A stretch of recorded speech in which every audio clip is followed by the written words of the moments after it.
Great question. Pro tennis, what makes the difference? Strokes or mental toughness?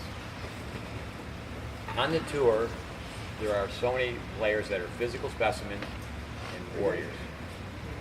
They're really, really good mentally. The highest level of players, I have a son who got to be 200 in the world. And I was told once that the distance from 200 to 20 was shorter than the distance from 20 to 1. So you take whoever was ranked 20 in the world and compare them to Roger Federer. If you take someone who's ranked 200 in the world and you compare them to someone who's 20.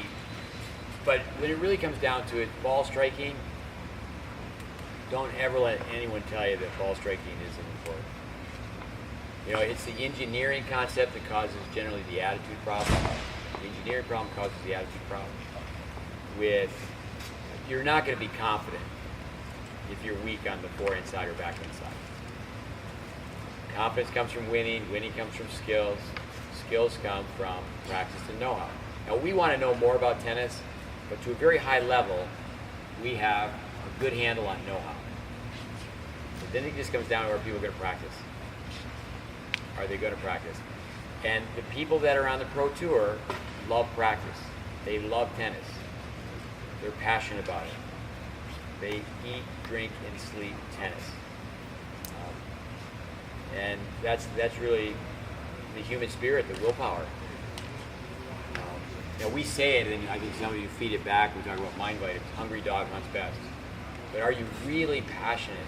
Are you really hungry about getting better? You know, then you got to be able to make the connections.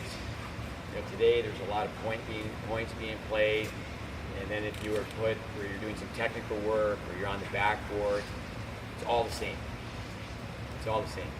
But if your interest level goes down, your excitement level goes down. Think about the excitement today when we played the goofy game of baseball.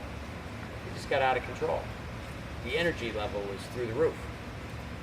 So then I snapped my fingers a few times and I changed the tone. But it's really a combination of both. Mental toughness. You need to have strokes that hold up under pressure. You will not be mentally tough if you have a major hole in your game. But the players, for example, you know, maybe one of them, for example, is not that strong on the backhand volley, or she's not that strong on the backhand volley. They're going to develop a game style around that weakness. In other words, they're not going to be serving and volleying. They're not going to be playing a lot of doubles. But yet, when it really comes down to really winning at the elite level, like say at Kyrgios, what an athlete! Such a huge serve. But his game from the service line in is just not refined. And you know, he's so young and he's growing up under the microscope. We'll see. You know, does he really learn to volley? So who gets to win Grand Slams? There's a big difference between you know, being in the Grand Slams. You know, to play Wimbledon and the U.S. Open, the French, the Aussie, you've got the magic numbers. You got to be in the top 104. But to be, you know, one of the players who can actually win it. You know, Roger Federer. You know, you read about Federer or Murray. You look at Murray. His brother was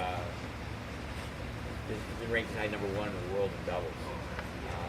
It's really the attitude of the household, and it becomes a lifestyle. So, but it's the same in anything. If someone wants to be a scholar, someone wants to be a musician, you've got to be all in.